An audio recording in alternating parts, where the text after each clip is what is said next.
forced the full body to adjust with a shorter red carpet and a 15-minute delay as it waited for all 12 senators-elect to arrive. The proclamation was done in ascending order, with commissioners taking turns for senators. First to be proclaimed was top 12 candidate Jinggoy Estrada. He returns to the Senate after having lost in 2019. He is part of the Marcos Duterte slate and garnered 15.1 million votes. Re-electionist Senator Rita Ontiveros secures a second term with 15.42 million votes, the only opposition candidate to snag a spot. Next to be proclaimed was JV Ejercito. He also returns to the Senate after losing in 2019. Other senators-elect are incumbents Joel Villanueva and Mig Zubiri, Taguig Representative and former House Speaker Alan Peter Cayetano, former Public Works Secretary Mark Villar, who joins his mom in the Senate, Sorsogon Governor Chief Escudero, Senator Win Gatchalian, broadcaster Rafi Tulfo, best known for its public service shows, Antique Representative Loren Legarda, who will return to the Senate after a 3-year stint in the House, and on top of the list, actor Robin Padilla, who amassed 26.61 million votes. He came with 11 guests, including Senator Bongo, despite a 5-person limit. His priority, changes in the 1987 Constitution. The senators-elect came with their wives, parents, and other family members and staff to fill that 5-guest limit. It was a festive moment, and despite the pandemic, commissioners held their hand, or at least the wrist, of each winning senator-elect for the traditional hand-raising gesture. The vote includes some 680,000 ballots cast in Lanao del Sur, where several barangays are set to hold special elections next week after violent incidents disrupted the voting process last May 9, and nearly 2,000 voters in Shanghai, China, who were not able to cast their votes due to a lockdown. Duly proclaimed senators-elect were given time to deliver a speech on stage. Most of them thanked the Filipino voters. They also thanked the COMELEC for supposedly mounting a clean and efficient election and vowed to fulfill their campaign promises, among them more jobs and pro-people measures. Back to you, Tia. Yeah, Mel, while you were speaking, light moment going on during the photo opportunity, Jinggoy and JV Ejercito Estrada with, giving each other a hug and raising each other's hands just a while ago. And that photo opportunity, like you were saying, just going on just right now. But tell us, Mel, now, what happens next when these senator elects can be officially called senator on June 30, right? That's right. Pia, what's left for the senators-elect to do is to take their oath of office and wait for a time of June 30 to start their 6-year term and assume office at the Senate also here in Pasay, although we acknowledge that some of them are re-electionists, so they're about to stay in their current offices in the Senate building. Their main job to propose new laws and maintain checks and balances with the executive and judicial branches. At this point, we can still call Joel Villanueva, Mig Zubiri, Sherwin Gatchalian, and Risa Ontiveros senators because they are incumbent senators and have only been re-elected to a 6-year term, a second 6-year term. That's right, Pia. Melissa Lopez there reporting from the COMELEC's Command Center in PICC in Pasay City. Another petition against Bongbong Marcos's presidential bid reaches the Supreme Court. The campaign against the return of the Marcoses in martial law, or KARMA, filed its petition for certiorari, questioning the COMELEC's decision to junk an earlier appeal to disqualify him from the race. For the group of martial law survivors, its petition against Marcos is more than a legal issue, but a moral and historical one, and that the son of the late dictator should not be allowed to run. Well, some Filipinos able to meet presumptive President Bongbong Marcos in Melbourne, Australia. Netizen Kat Lagarto even posted selfies with Marcos and his son Vinny. Lagarto shares it was a short meetup with supporters that lasted for about 15 minutes. The Marcos campaign confirming yesterday that Marcos that he is on a private trip to Australia with his family for a much-needed vacation before he takes office. The Coast Guard welcoming the arrival of 2 vessels that embarked on a week-long buoy-laying operation in the West Philippine Sea. As Stanley Gaheta tells us, the vessels are not just a symbol of our sovereignty, but also of women empowerment, as they are commanded by 2 female officers.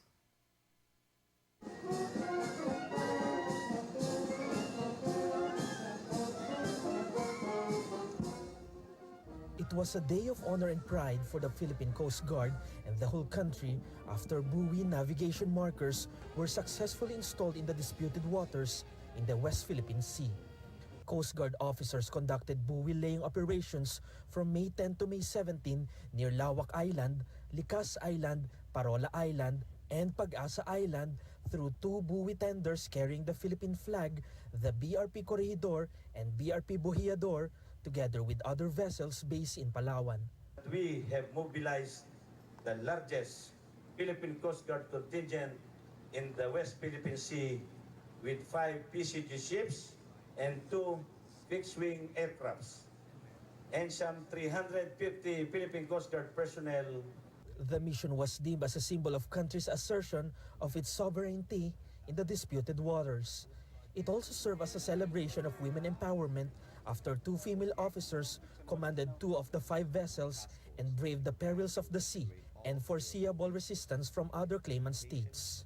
Our PCG contingent is undeniably the projection of women empowerment.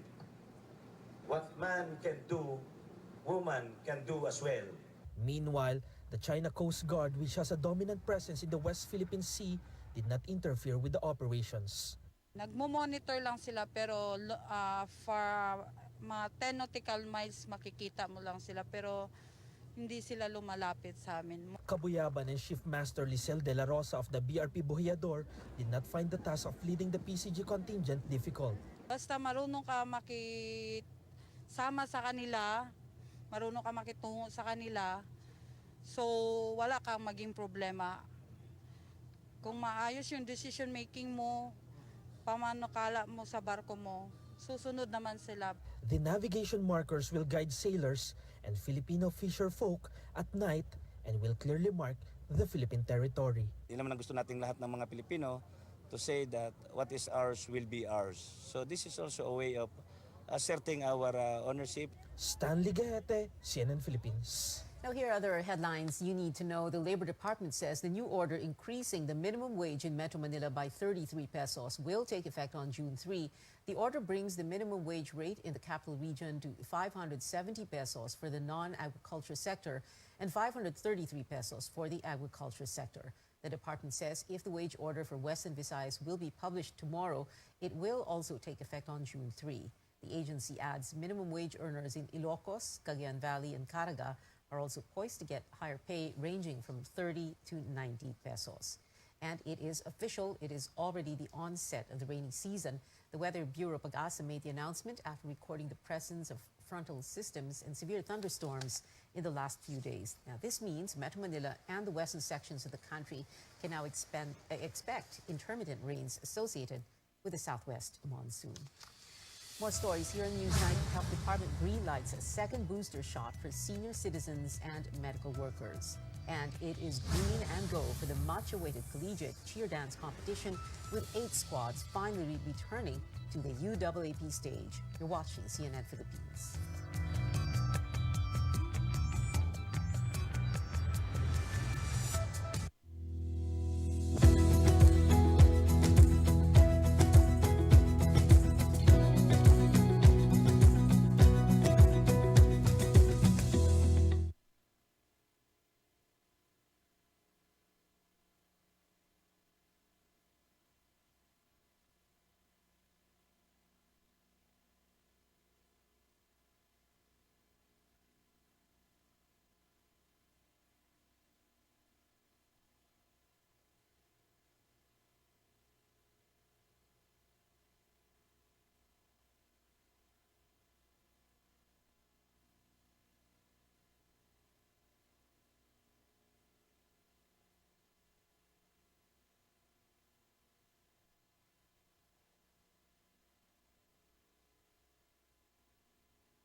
Welcome back to Newsnight. As officials hope to immunize more Filipinos against the new Omicron subvariant, the Health Department approves a second booster for senior citizens and health workers. They can get either the Pfizer or Moderna vaccine.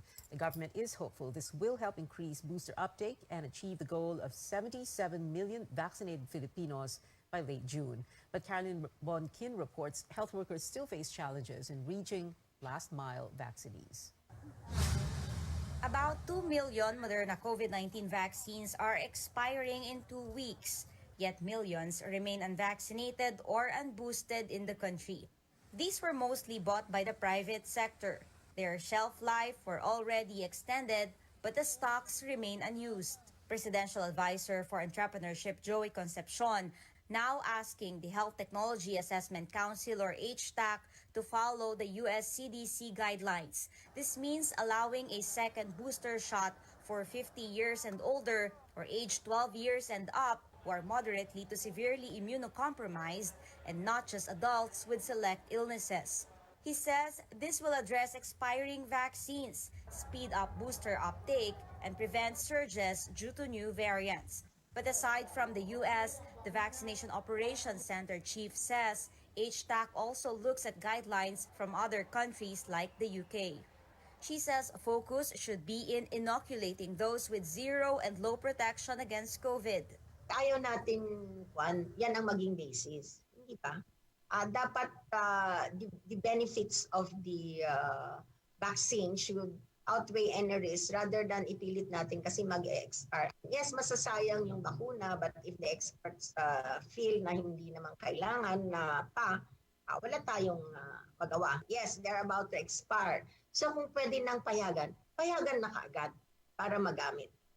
Nearly 17 million qualified Filipinos still don't have a single shot of life-saving vaccines. Millions still unboosted. And reaching the remaining unvaccinated today is a harder task than ever. Ang advice natin sa mga healthcare workers, huwag na masyadong pagkabalahan yung ating talagang hardcore ayaw niya. Yung mga medyo pwede, yun talaga ang balik-balikan na lang natin. Kawawa naman sila kasi yan yung mga konting-konti lang natin, di ba? They are spread far and malalayo.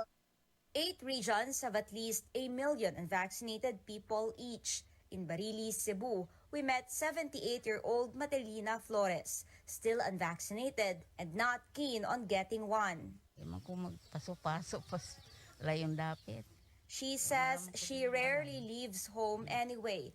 Her daughter Tadea also unvaccinated. When asked why, Di lang ko gusto. but later Tadea tells us she's afraid of any kind of vaccine. Their friend from another village, Carmelita, also unvaccinated, afraid of hearsay about vaccine side effects from friends and neighbors. Ayaw sa katawan ko magpabaksin. Parang kontra ba? Ano na ako I'm sa afraid iba. of dying, Carmelita tells us. Government records show no one died due to COVID-19 vaccines in the Philippines and less than 8% had serious side effects.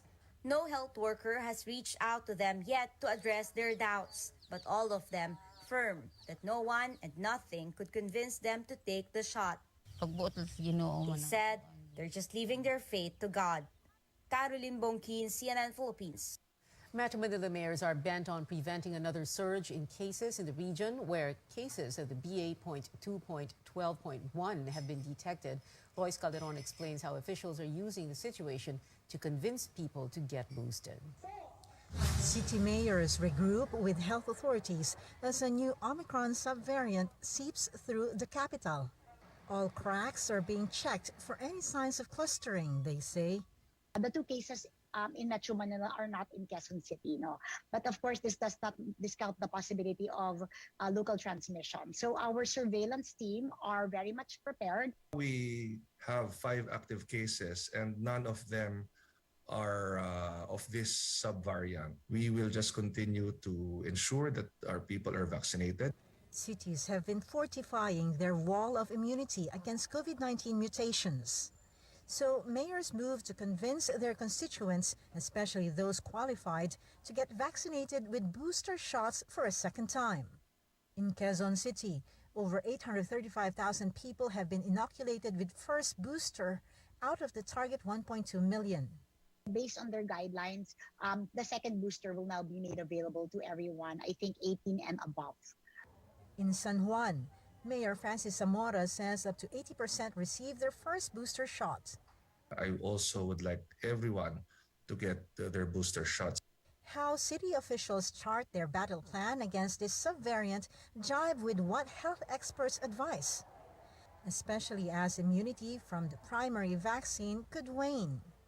If our wall of immunity is still good, since we have been exposed to BA2 in January and we have that natural immunity, and a lot of the population are already given the primary vaccine series, then we still have a good protection against the BA2.1, 2.1, and most likely we will not be experiencing surge or spike. We can still have spikes and surge, but not as high as what we have experienced from that with the Omicron variant BA2 in January.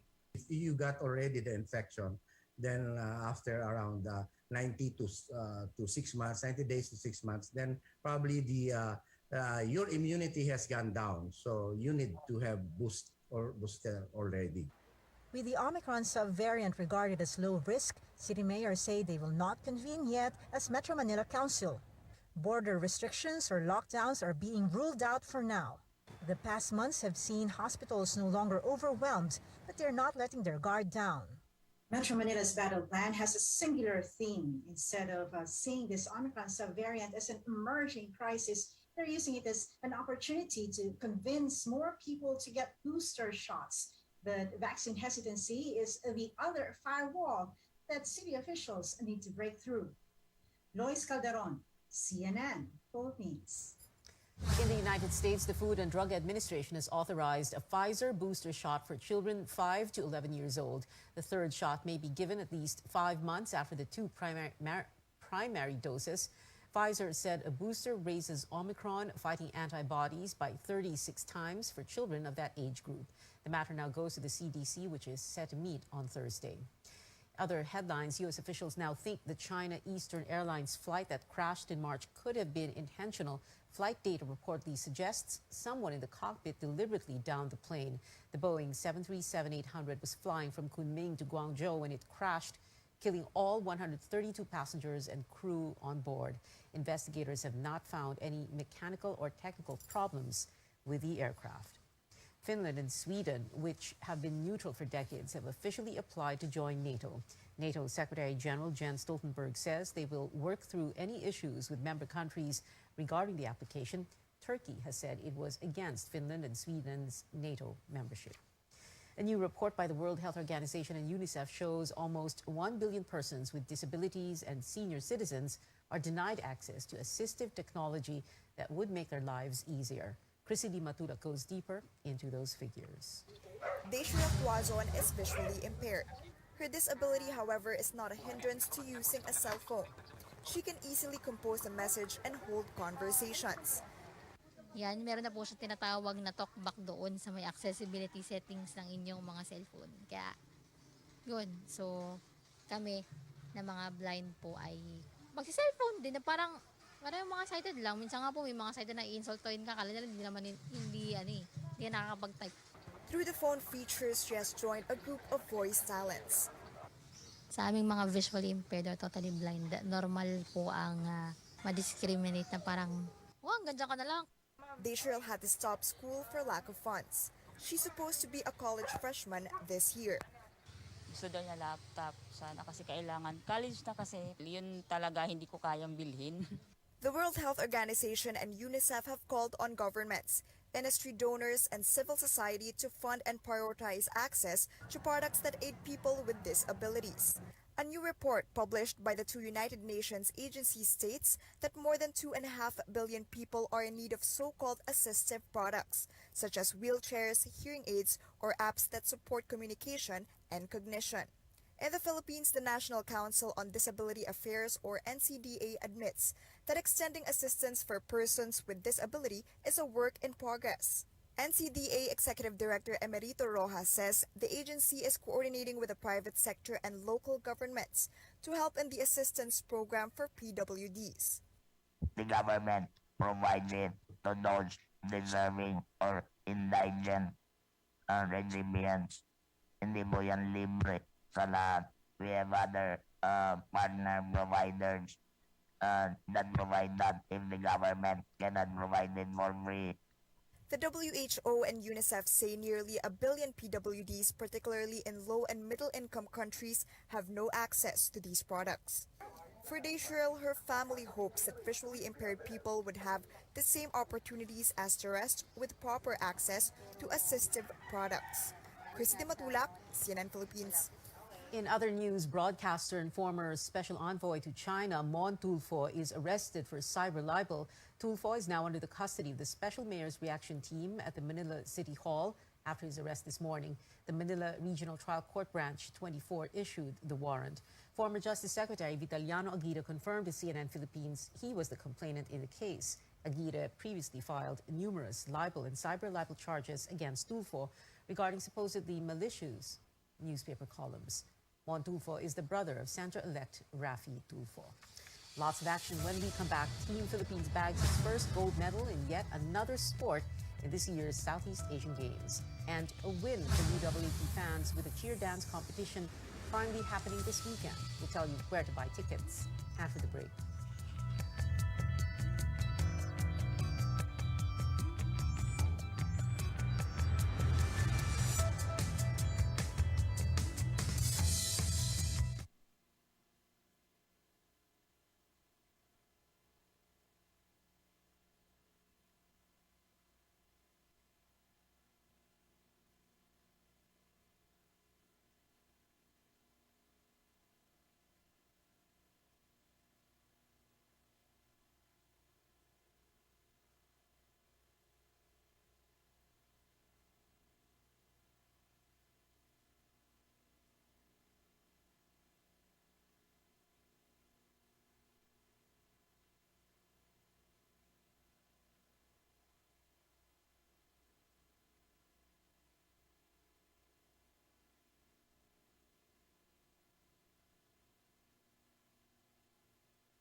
You're tuned into Newsnight here on CNN Philippines. NBA updates now. Miami Heat snatching Game 1 of the East Finals, beating the Boston Celtics 118-107.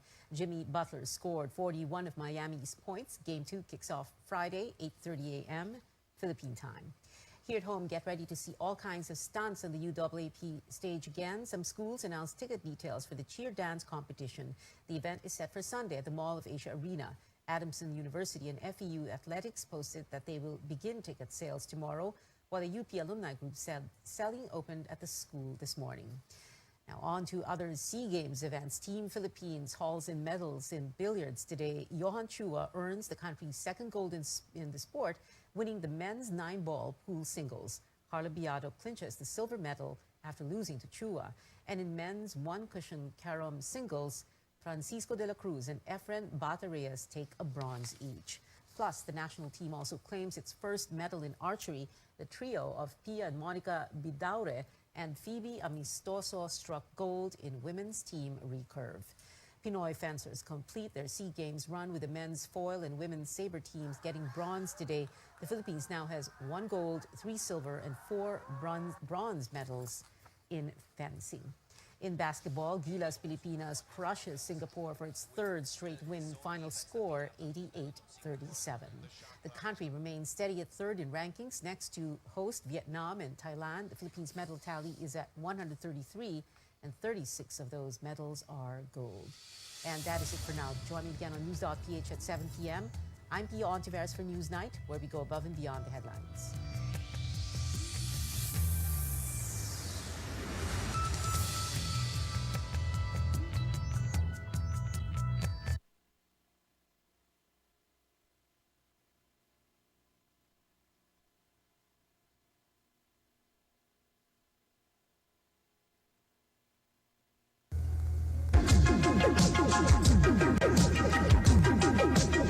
RPN, Radio Philippines Network Incorporated, DXKO. 13 sa Zinday Utso sa dial sa inyong radyo.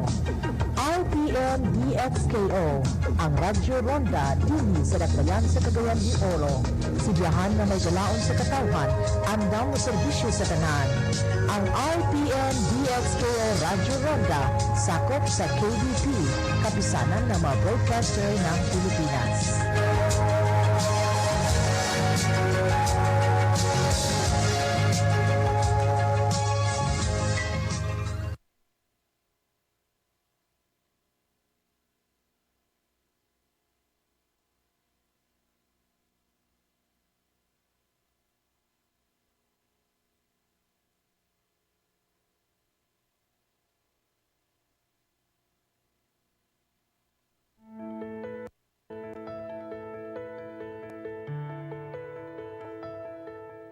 Cancer continues to be one of the leading causes of death around the world. But with many medical advances today, more and more patients can go on to live long and happy lives. Keys to this are proper treatment and prevention of cancer's complications. And among these complications is lymphedema. It's a condition that occurs when excess fluids collect in our tissues. As a result, it can cause swelling in the arms, hands, legs, or even your feet. On the program today, we'll talk more about the symptoms of lymphedema, its triggers, and how to keep it under control. I'm Dr. Freddy Gomez, and welcome to MedTalk Health Talk on CNN Philippines.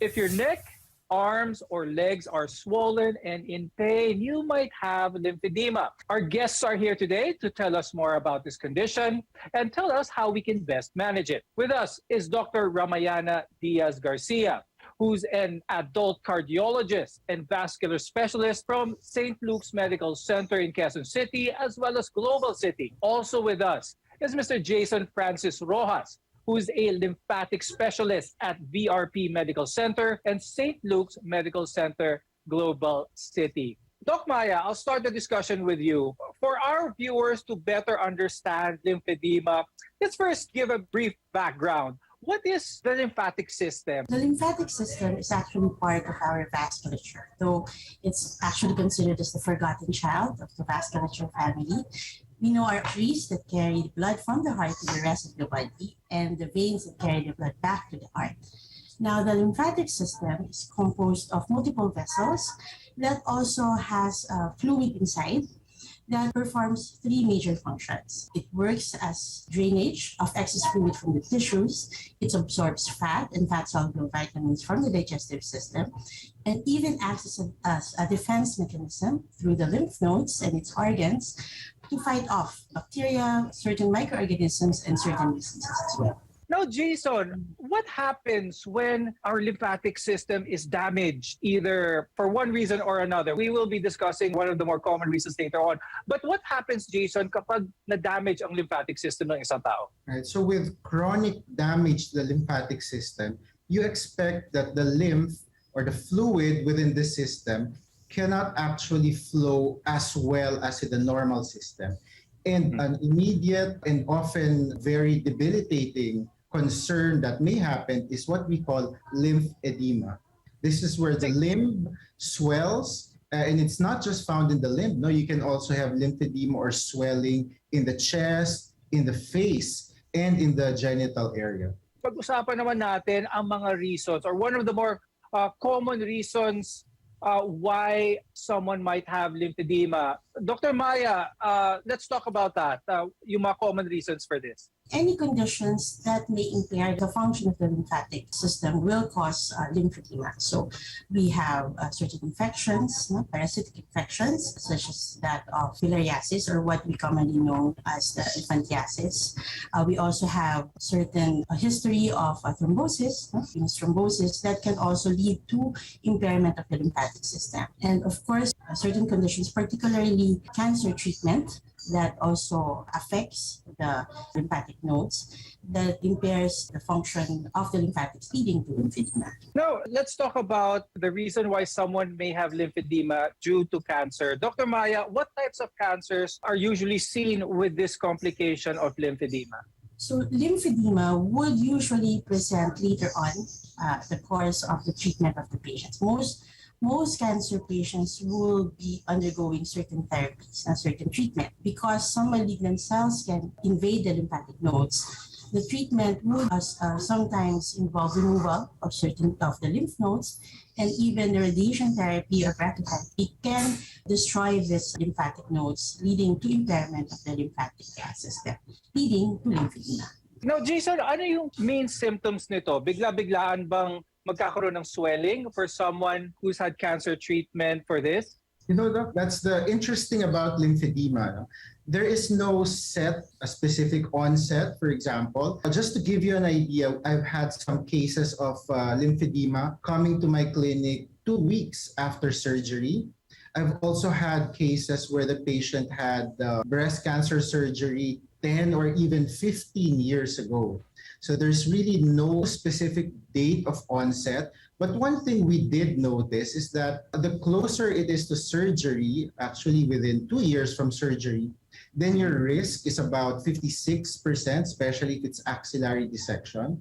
And then as you go further away from surgery, then your risk does drop naman. Jason, are there any things that people can do post-surgery that can sort of help prevent this lymphedema? Yes, absolutely. Lymphedema, especially if you search this online, if you see the pictures, it can be very scary, very traumatizing to see these pictures. But I'd like to emphasize that lymphedema is a preventable disease. So immediately after surgery, and this is also what your surgeon recommends, you have to move your arm, especially if it's a breast cancer surgery. Exercise after surgery, of course, within the guidelines provided by the surgeon, is very important in preventing the occurrence of lymphedema. Another thing that we'd like to focus on is your weight. So we'd really like to get you within the normal BMI or normal weight range appropriate for your height. One thing that recent studies are pointing to is that obesity or higher weight gain can actually predispose you to having lymphedema. Now, according to the CDC, lymphedema can be caused by cancer or by cancer treatment. Here in the Philippines, breast cancer patients in particular are most at risk of developing the condition. More on this when we return. We're your partner in healthcare. You're watching NetTalk Health Talk.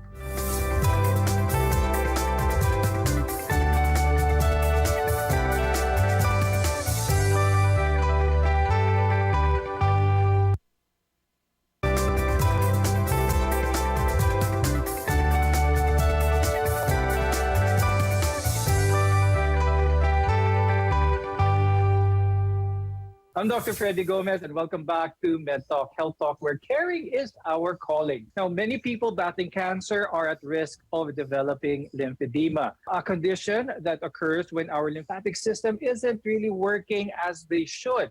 Doc Maya, continuing with our discussion, could you tell us how cancer leads to lymphedema? When we have cancer, this usually involves, especially that of the malignant type. The malignant cells can go beyond the area of involvement. And these malignant cells can travel and invade the lymphatic nodes. And because of that, this would lead to obstruction of the lymphatic nodes and eventually leading to lymphedema. So just a reminder to our viewers, you must continue with the treatment for any cancer that you have despite the risk of having lymphedema. Now, the purpose of this episode is to show that there is options if ever that lymphedema may occur, which is why I'd like to ask Jason, when it comes to lymphedema, is there certain stages of this, mild, moderate, severe? And is therapy or treatment applicable to all stages? Absolutely. Lymphedema has certain stages, and we always use the ISL, or the International Society of Lymphology, staging guide. So for ISL, it actually runs from stage 0 all the way up to stage 3. Stage 0 lymphedema, this is what we call also subclinical lymphedema, or lymphedema is present but there's no apparent swelling. What some patients feel are actually the symptoms. So for example, you have in breast cancer patients, you have heaviness of the arm, you have some discomfort of the arm, you also have a feeling of tightness around the arm. Stage 1 lymphedema, on the other hand, has some mild swelling. Nagsisimula nang lumaki yung arm or yung leg. Stage 2 lymphedema can progress from stage 0 and stage 1 if there is no treatment involved. And then this brings us to the pinakagrabe na stage, which is stage 3 lymphedema. So this is what you usually find in the pictures when you search online. So this is swelling extremities, but more importantly, there are skin changes. How can the proper diagnosis of lymphedema be established para maumpisahan yung treatment ito? Even among physicians, the awareness of lymphedema is still not that widespread, especially here in our country. That's why we are increasing, we are trying, together with Sir Jason, we are really promoting increased awareness of lymphedema. And primarily because this is a diagnosis of clinical presentation. Through clinical investigation, by history and physical examination, we can determine if that patient has lymphedema based on their history and their conditions. But we do use certain diagnostic tools to also confirm if there is indeed obstruction in the lymphatic system. So we have the lymph scintigraphy, which is nuclear medicine diagnostic test that gives pictures of the lymphatic system, and we can actually see if there is an obstruction. The ultrasound of the extremities also helps us see if there is significant edema, if there are also other conditions such as thrombosis or blood clots within the veins. And then aside from that, we have the MRI lymph scintigraphy as well, which utilizes the MRI in providing us a picture as well of the lymphatic system. And together with that, we can also identify if there are certain malignant cells that are actually obstructing certain areas of the lymphatic system. So now that we've established the correct and proper diagnosis for lymphedema, Jason, let's talk about yung actual therapy for lymphedema. The treatment is called complete decongestive therapy. We use a combination of physical modalities, for example, specific exercises. We use compression therapy in the form of either a bandage or a stocking. And also, most importantly, is we do manual lymphatic drainage, which is a series of skin stretches that actually resemble massage. So it's very, very relaxing for the patient.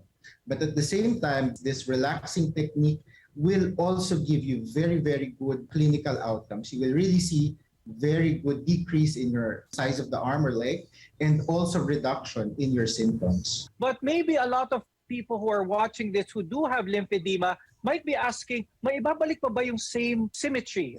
Will I have the same size of my arm, same size of my leg before I had lymphedema? It's quite difficult for us to get exactly the same measurements that you had, or comparing at least to your normal arm. It's difficult to make it exactly the same. But one thing that's guaranteed is that there will be a very visible reduction in the size of your arm. And also another important thing, aside from the reduction in size, is the improvement in your quality of life. Because as much as possible, we'd like to get you back into your normal daily activities with very, very little inconvenience to you. Now, Doc Maya, are there any limitations? Jason mentioned some exercise, some physical manipulation, massages and such. Are there any limitations? Are there some contraindications with lymphatic therapy? That's why before we start having the decongestant therapy, it's important that the patient will be cleared by a vascular specialist in order to make sure that there are no other conditions that might become a problem during the therapy. Primarily the presence of blood clots in the venous system as well. And of course, we also need to look at the patient's heart and make sure that there are no other conditions that may impair their ability to undergo the therapy. Patients who might have symptoms of heart failure might not be able to tolerate the therapy because of the excess fluid that might compromise the function of the heart. So these conditions should be cleared by their doctors first before undergoing the therapy. Seeking early diagnosis and getting that treatment is key in having successful treatment. When we return, we'll talk about life after lymphedema. Your health is our mission here on MedTalk Health Talk. We'll be right back.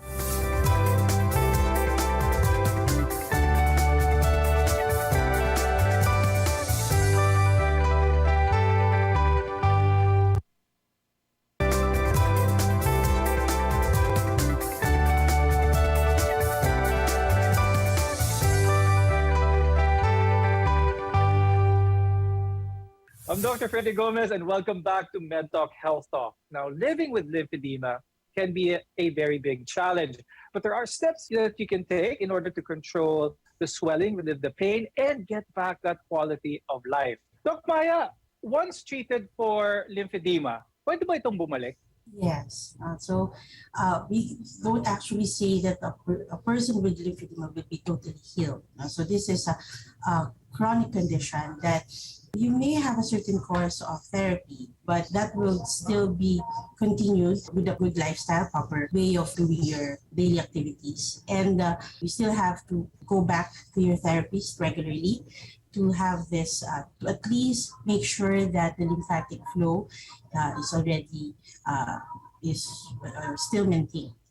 Now, Jason, for those who are interested in having their lymphedema treated and they do undergo the therapy and see very good results, significant results, how do they maintain it to have less chance of it recurring? Is there a change of diet, change of lifestyle? What should they do? For lymphedema, the patient has to do the exercises regularly, and also they have to be maintained on very good compression garments, so stockings in this case.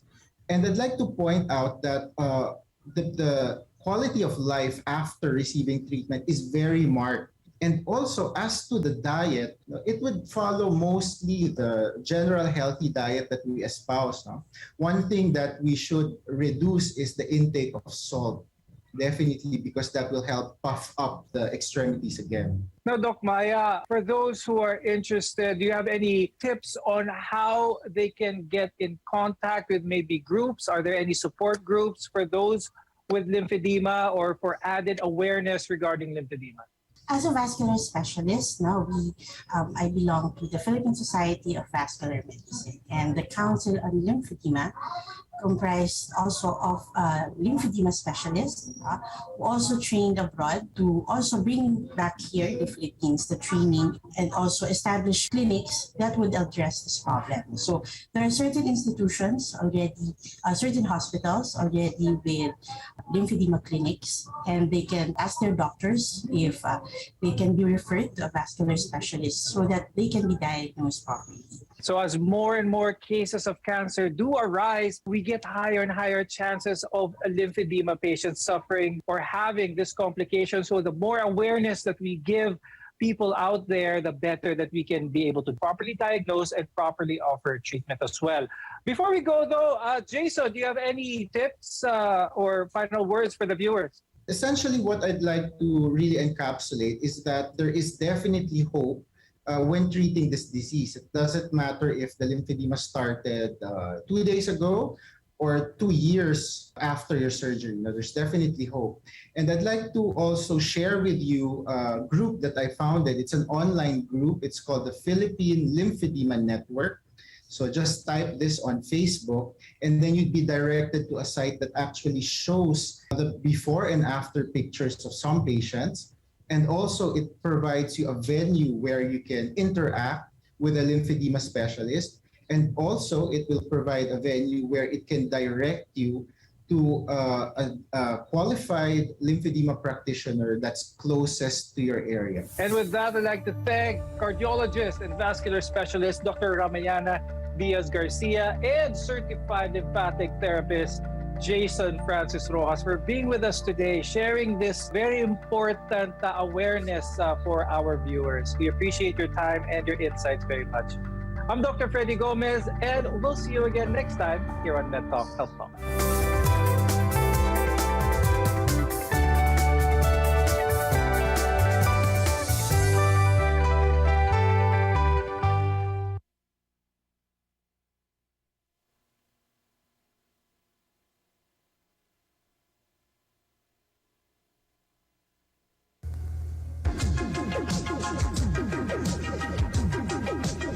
RPN, Radio Philippines Network Incorporated, DXKO. 13.68 sa dial sa inyong radyo. RPN DXKO, ang Radyo Ronda, dili sa Dakbayan sa Cagayan de Oro. Sibiyahan na may galaon sa katawhan, andam mo serbisyo sa tanan. Ang RPN DXKO Radyo Ronda, sakop sa KBP, kapisanan ng mga broadcaster ng Pilipinas.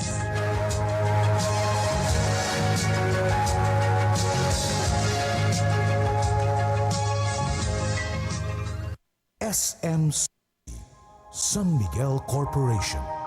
Bisag unsang industriya ang sudlan niini, tinguha sa SMC ang pag-uswag o paglambo sa mga Pilipino. Karon, gikan sa SMC, aniya na ang SMC Davao Cement. SMC Davao Cement, gama sa Davao para sa Mindanao. SMC Davao Cement, ato ni Bay. SMC, San Miguel Corporation. Bisag unsang industriya ang sudlan niini, tinguha sa SMC ang pag-uswag o paglambo sa mga Pilipino. Karon, gikan sa SMC, aniya na ang SMC Davao Cement. SMC Davao Cement, gama sa Davao para sa Mindanao. SMC Davao Cement, ato ni Bay.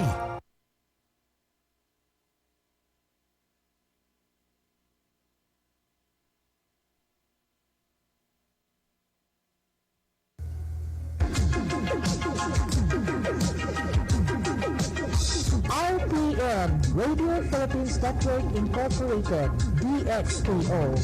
13.68 sa dial sa inyong radyo. RPN DXKO, ang Radyo Ronda, dili sa Dakbayan sa Cagayan de Oro.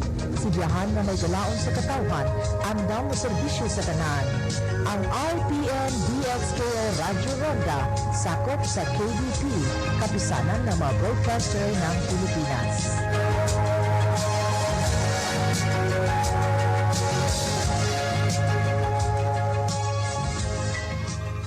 20 years, Ang tagal. 22 years. Pero yun nga, partner, ang sinasabi ko nga is parang hindi mo kasi pwedeng sabihin basta na bakit ganito, bakit ganyan. Hindi mo basta pwedeng questionin kasi hindi mo nga alam kung ano naman yung pinagdadaanan. Wala kayong karapatan husgahan Correct. at wala kayong karapatan na diktahan ang kahit na sino na mag-anak or pilitin or mag-pressure ng tao na magkaanak ka na kasi ang tagal-tagal nyo na hindi. In God's will yan. At kung gusto pa nila na Talaga, oo, edi nasa sa kanila yon, di ba? Kung gusto nila marami silang anak, edi nasa, pero alam mo, ang maganda dyan, ito lang naman, payo lang naman, no? Pero hindi pa naman ako nagkakaanak. No? May mga pamangkin lang, pero ang payo ko lang naman dyan is family planning din. Oo. Matuto ka din magplano ng tamang anak lang. Correct, Kung hanggang saan mo pwedeng or kaya mong tugunan yung responsibilidad mo, di ba? Yung mga pangangailangan nila ng mga anak mo. Syempre, hindi naman tayo mag-aanak lang ng basta-basta. Kasi hindi naman sa nangingilam, pero mali rin naman yung anak ka lang ng anak. Tapos alam mo naman na yung anak mo, hindi mo mabibigyan ng balance na future lahat, di ba? Na pare-pareho. Kaya nga sabi, may napanood akong vlog sa Korea. Sa Korea naman to, napanood ko lang. Totoo to ha. Yung moms, kung gusto nyo, Moms Pinay in South Korea. Ganun yung vlog niya. Tapos sabi niya ganon. Sabi, tinanong niya yung Korean asawa niya, sabi niya gano'n, bakit ayaw mo mag-anak ulit? Kasi may dalawa na silang anak partner. Pero tinanong niya nga yung partner niya, bakit ayaw mo na mag-anak? Sabi naman nung lalaki, ito naman ang ganda ng mindset. Sabi niya gano'n, hindi naman sa ayaw ko mag-anak, pero yung mga pangangailangan ng anak natin, gusto ko maibigay sa kanila lahat. Kahit dalawa lang naman yung anak nila, gusto niya maibigay lahat. Hindi naman, kasi sa pag-anak, hindi naman yung basta-basta eh. Kailangan niyo rin pinag-iisipan yan, pinaplano din. Kasi as a magulang or as a parents, kailangan mo din alamin yung hanggang saan lang yung kaya mong maibigay pa muna sa ngayon. Diba? Yung sapat na pangangailangan ba nila ay nabibigay mo? Napapag-aral, kumakain ba 3 beses sa isang araw? Yun ang importante, yung mo ba basic necessities diba? na nga lang. Hindi Isang na anak pa nga lang, si Maisie nga, sinasabi, at saka si Micah, sinasabi sa akin, Be, ang mahal ng gatas, yung best friend ko din, Be, ang mahal ng gatas. Doon na nga yun sa point eh.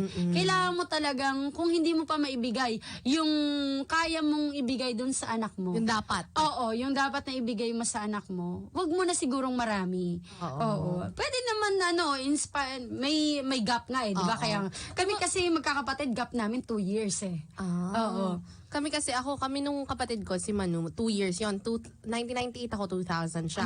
Tapos nung magkakaroon kami ng mga kapatid, kaso in between namamatay. So, ang sumunod na sa amin, si Mavi, is 2005 na. Ang tagal na din, no? Kami, 1991, 1990, 1991, 1992 ata. Hindi depende na lang kung sino yung Pero gusto kasi talaga ng parents ko, marami kami. Oo. Yun din naman, maganda naman, the more the merrier. As long as, maibibigay mo yung needs, di ba? Correct. At saka as long as hindi rin inaasahan yung mga anak. Totoo. Kaya nagmamarami kang anak dahil yan ang mag-aano sa'yo. Mag-aahon sa hirap. Correct. Hindi naman ganun, B.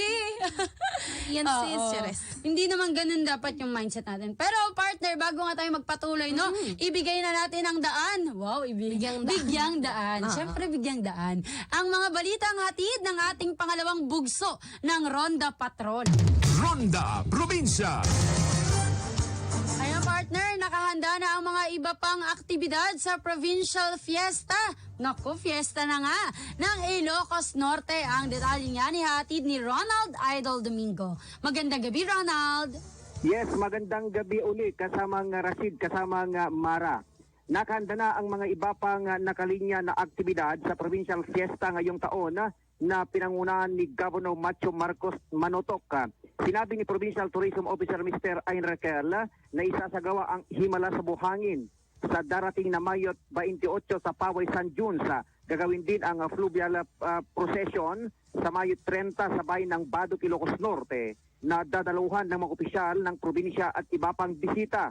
Sinabi pa ni Raquel na isagawa rin ang canonical coronation nila Birhen Milagrosa sa Mayo 31 sa harap ng Kapitolyo Provincial kung saan makipag-participate lahat ng mga local government units o LGUs.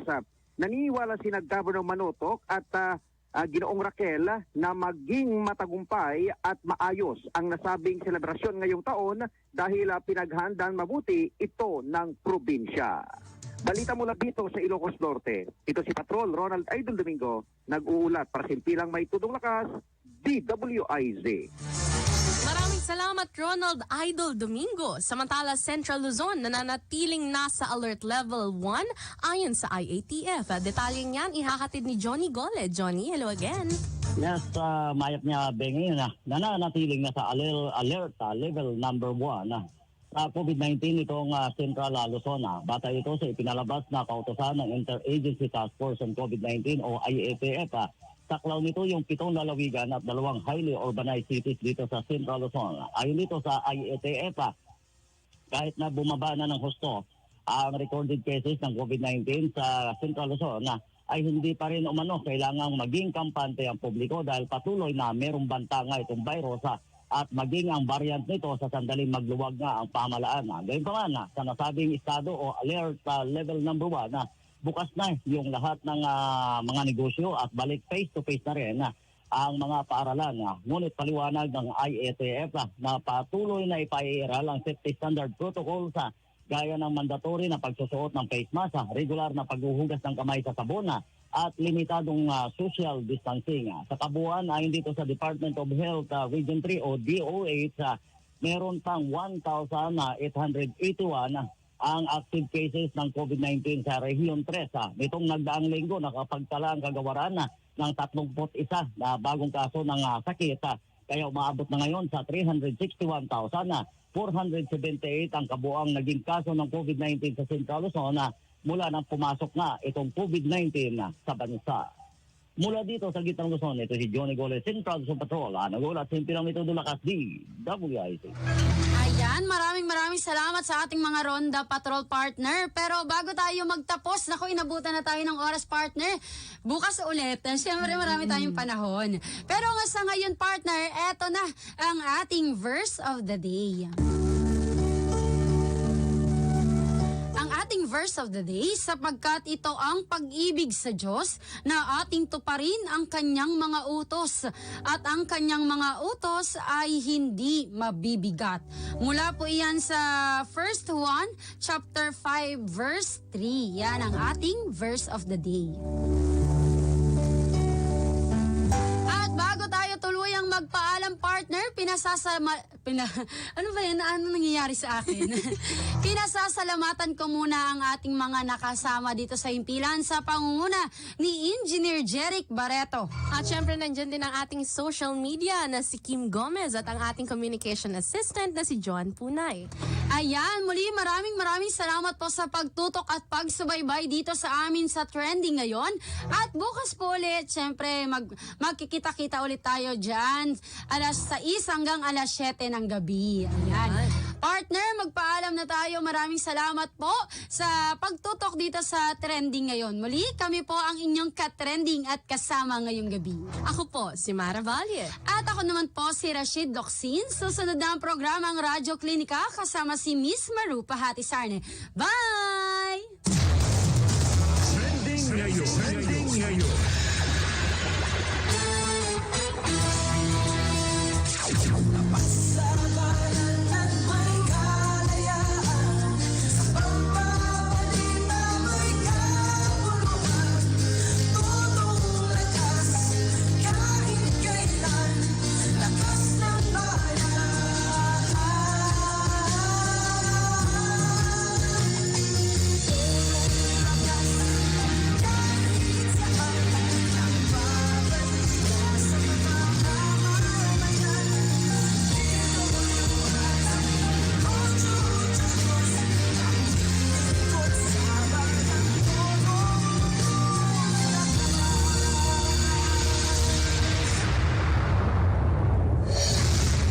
Balitang sigurado, tapat na serbisyo at mga komentaryong numero 1. Yan ang hatid sa inyo ng himpilang may todong lakas.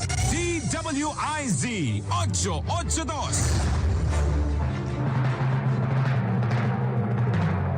And the KBP Golden Dog goes to the best radio magazine program, Radio Klinika.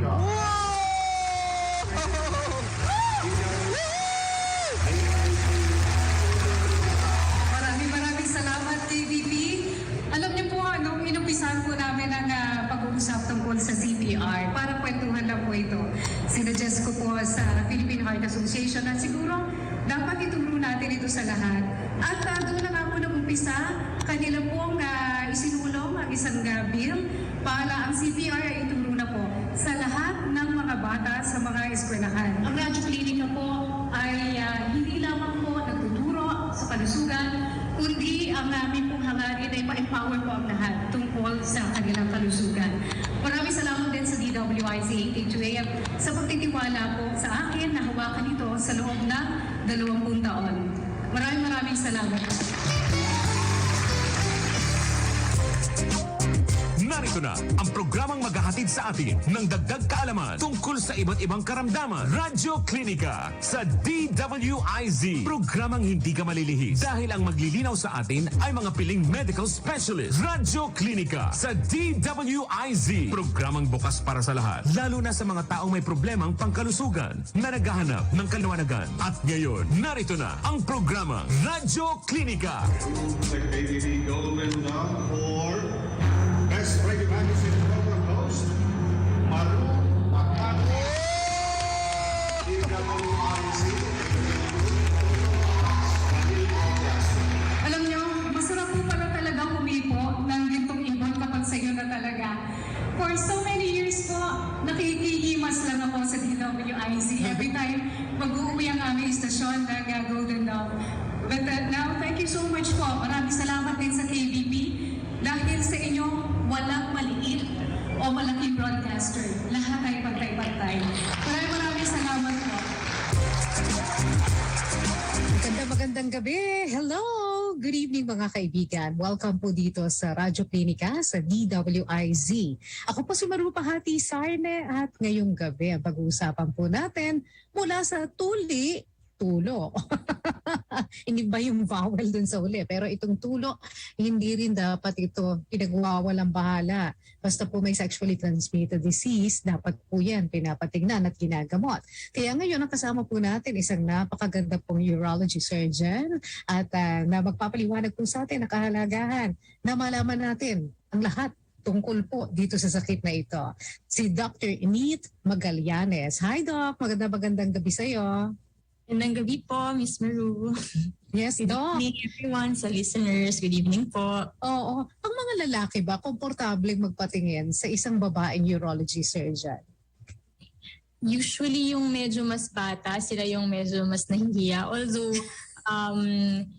in general naman po, when it comes sa pag-check ng mga sakit sa urology, hindi na rin sila masyadong nahihiya especially pag naririnig nila ine-explain mo na yung sakit. Usually pag medyo mas matatanda na, hindi na sila masyado nahihiya regarding dun sa mga concerns. So usually Parang all out na sila. Parang, sige Doc, tignan mo mabuti kung anong diferensya yan.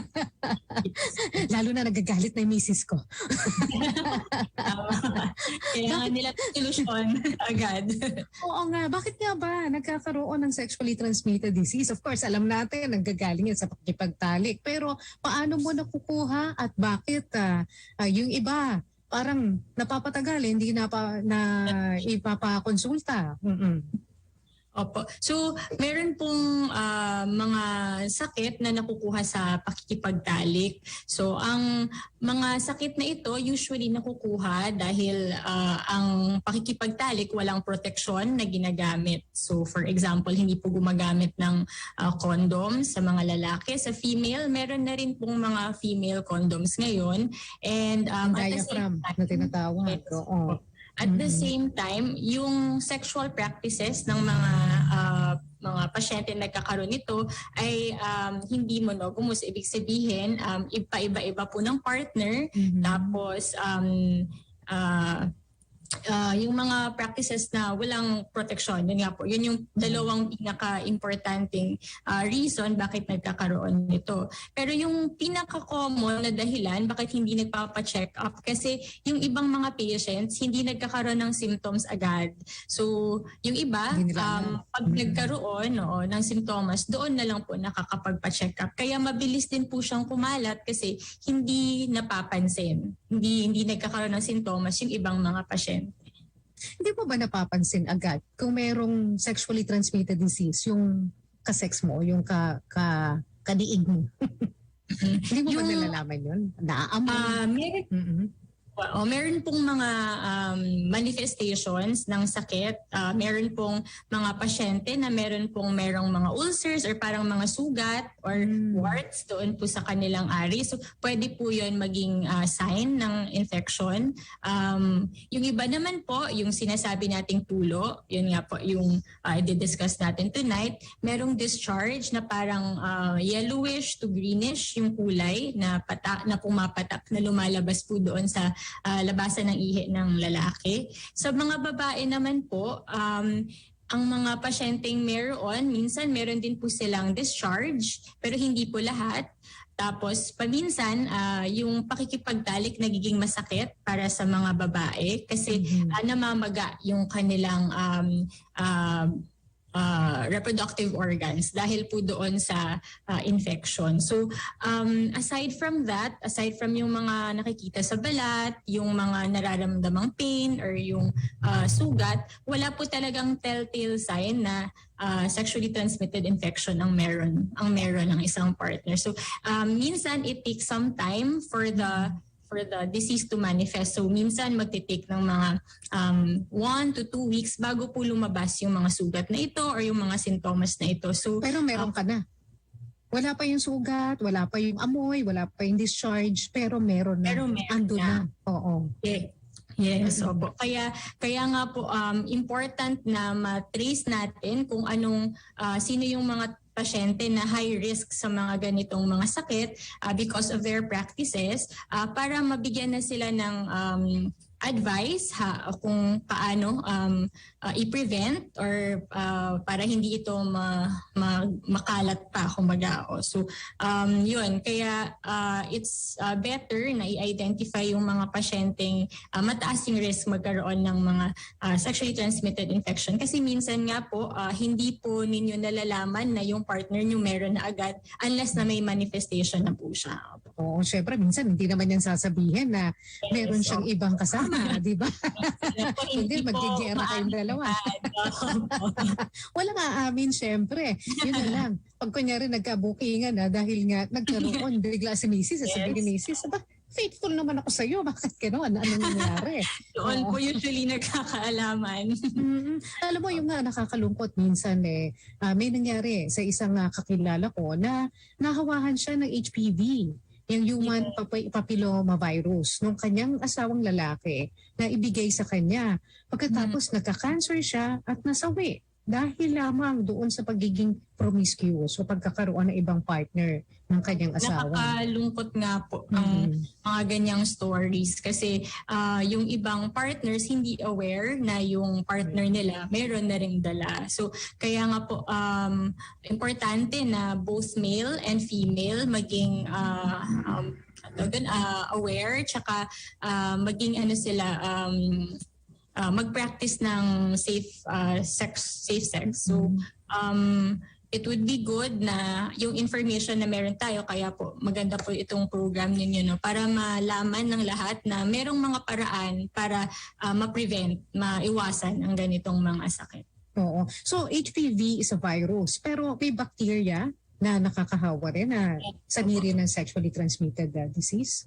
Yes, actually kami pong kinds ng mga sakit na pwede pong mahawa through sa pakikipagtalik. So yung meron tayong bacterial, meron tayong viral. So kasama po dun sa virus yung HIV. Yung actually ang HIV ngayon sa Pilipinas tumataas na rin, no, nakakalungkot man, pero tumataas na rin yung HIV sa atin. And then HPV yung na-mention niyo po na pwedeng mag-lead into cervical cancer later, and then meron din po tayong herpes virus. So maaari din po silang makuha sa pakipagtalik. Ang bacteria naman, marami din pong klase. So merong gonorrhea, may chlamydia, may syphilis. So madami po tayong sakit na pwedeng makuha through pakikipagtalik. Pero ang paraan sa pag-iwas dito are very similar to each other. So ang number 1 pa rin is still syempre, ang pinaka-importante is abstinence. Yun yung pinaka-effective na way to be in a monogamous and a monogamous relationship na syempre ang pakikipagtalik lang sa inyong asawa lang. So at the same time, ang ibang ways na pwede natin i-prevent ang mga sakit na ito is through yung paggamit po ng condoms, and sa male, sa female, meron din pong condoms or diaphragm.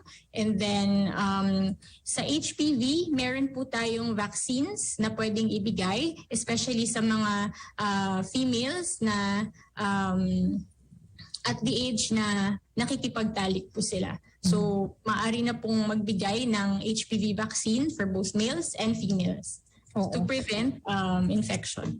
Oo. Pero Doc, bakit sa kabila ng lahat ng mga proteksyon na ito ay meron pa rin parang ang lalakas ng loob nila na makipagtali kahit na strangers? Lalo na ngayon, nauso ang mga Tinder, di ba? Yung mga eyeball na yan. Hindi na yata eyeball ang tawag ngayon. Meet up. Di ba? Na mga hindi mo kilala. Hindi ka sigurado, pero sige lang sila sa pakikipagtali. Actually, sila din po at the same time, sila din po yung population natin na at high risk kasi sila po yung exposed to different partners without na hindi nila inaalam yung history ng partner. Kasi syempre on your first meeting or sa mga ilang kakilala mo pa lang, hindi naman kayo parang bubukingan kung ano yung sexual practices nila. Pero yun, I think malaking bagay po is awareness. Kailangan po talaga ma-inform sila kasi nagiging nagiging parang social practice na nagkakaroon ng sexual relationships with strangers. So one important factor would be yun nga po, abstinence is still the best way to prevent it. Pero if mag-engage po in sexual practice or with casual contact with a stranger or someone na hindi niyo po alam kung ano yung kanilang background, history, sexual history. You have to really use protection. Pero kasi siguro meron din kasing mga sa Philippines kasi halimbawa yung paggamit ng condom meron parang pangit na stigma. So yun nga po, important na ipakalat natin yung information na it is important to use especially for protection. Kasi minsan yung ibang pasyente din parang naiisip, infection lang yan, magagamot din siya. Pero yung iba kasi hindi rin sila aware na madaming pwedeng maging effect later sa kanila yung mga infection na to. Kahit sa simula parang ang dali niya lang gamutin kasi bibigyan mo lang ng antibiotic, mawawala na. Pero ang problem kasi yung hindi sila aware yung long-term consequences ng mga sakit na ito. Ano long-term? Kasi akala nga nila, di ba may gamot naman. Kung sakaling sa susunod, magkaroon na naman ako ng ganitong sakit, magpapagamot na lang uli ako. Pero meron bang epekto na masama itong paulit-ulit na pagkakaroon ng sexual disease? Yes, ma'am. Ito yung hindi aware yung iba and ito yung kailangan din natin ipalaganap yung information. For example, ang pamamaga ng ari ng lalaki, for example yung gonorrhea or yung tulo, nagkukos po yan ng stricture or pagkikipot ng daanan ng ihi. So, ang nangyayari po, namamaga po kasi yung daanan ng ihi ng mga lalaki.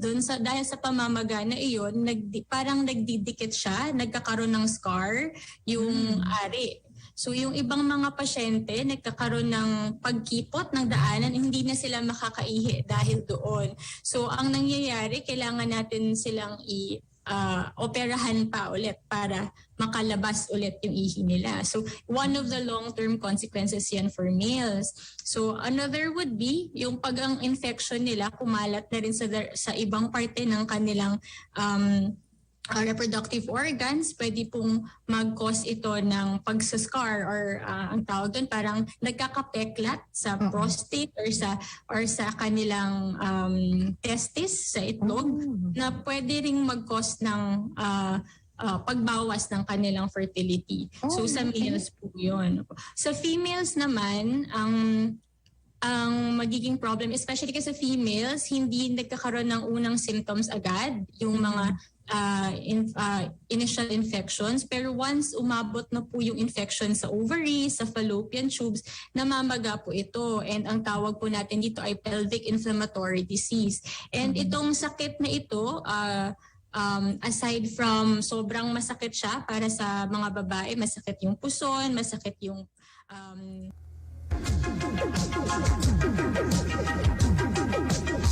RPN, Radio Philippines Network Incorporated, DXKO. Proses sa Sinday Utso sa Dayan sa inyong radyo. RPN DXKO, ang Radyo Ronda dini sa Dakbayan sa Cagayan de Oro. Sibiyahan na may galaon sa katawhan, andam na serbisyo sa tanan. Ang RPN DXKO Radyo Ronda sakop sa KBP, kapisanan ng mga broadcaster ng Pilipinas.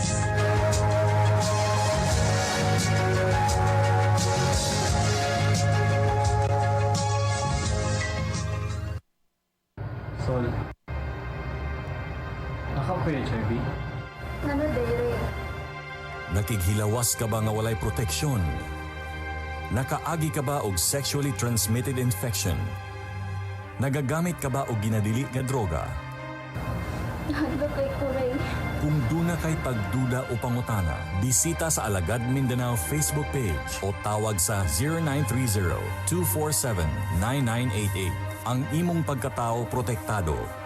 Ani ang kami andam maminaw ug moalagad kanimo.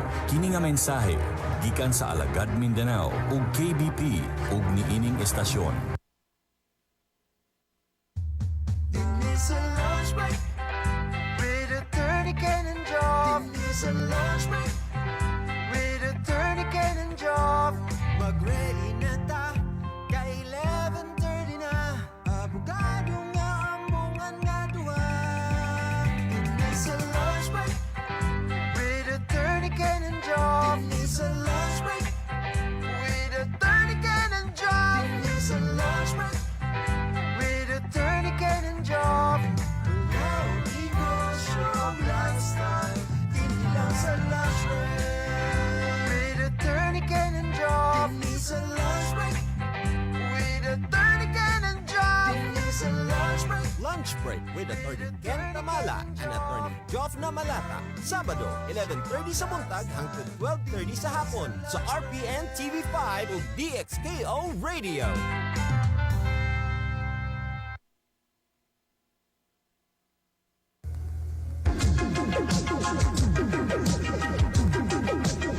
RPN, Radio Philippines Network Incorporated, DXKO.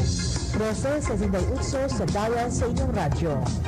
RPN DXKO, ang Radyo Ronda dini sa Dakbayan sa Cagayan de Oro. Sibiyahan na may galaon sa katawhan, andam na serbisyo sa tanan. Ang RPN DXKO Radyo Ronda sakop sa KBP, kapisanan ng mga broadcaster ng Pilipinas.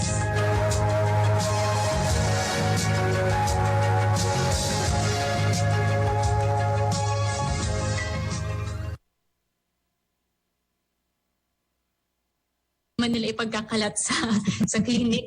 Hindi na tatawagan ng misis mo. Huwag ka mag-alala. Yeah, so, pero yun nga po, hindi naman po we are very parang discreet when it comes to discussing yung sakit. Pero we have to advise you, for example, halimbawa magbibigay ng gamot, kailangan po yung partner nila na most likely doon nakuha will have to be treated. And then, yun nga, hindi rin po pwedeng makipagtalik habang nagagamot ng sakit kasi pwede pa po siya na makahawa. Mahawa, yes. So, okay. And be truthful na rin. Ano? Sabihin nyo na rin sa misis nyo yung totoo. Kasi baka mamaya, siya rin pala yung nahawa, mas mabuti na magpatingin na rin siya sa doktor. Yes. Dapat pareho kayo maggamot. Tapos tsaka nyo na lang pag-usapan kung maghihiwalay kayo o hindi. After nung natuklasan niyang ginawa mo. Dok, kasi yung tulo ang isa sa mga parang pinaka-common no, na naririnig natin na sexually transmitted disease. Ito ba yung gonorrhea na sinasabi mo kanina? Opo. Ang tulo po kasi, hindi siya mismo yung sakit. Para siyang manifestation ng sakit. Para siyang sintomas ng sakit. Okay. Ano po siya pag meron pong pamamaga sa daanan ng ihi, nagkakaroon po ng pagdami ng parang nana sa loob ng daanan ng katawan. No? So para din siyang, for example, may namaga sa ipin, di ba? Minsan nagkakaroon ng nana. Parang ganun din siya sa daanan ng ihi. Pag meron kayong infection na nagkukos ng pamamaga dun sa daanan, pwedeng magkaroon ng nana. So, hindi siya necessarily, hindi po lahat ng lumalabas na parang nana sa daanan ng ihi is gonorrhea or tulo, no? Or is sexually transmitted. Minsan kasi may mga stones or infection sa bladder na pwedeng magkaroon ng similar symptoms. Although, ang pinaka-common pa rin is still a sexually transmitted infection. So, ang most common... So, nag-stain yan doon sa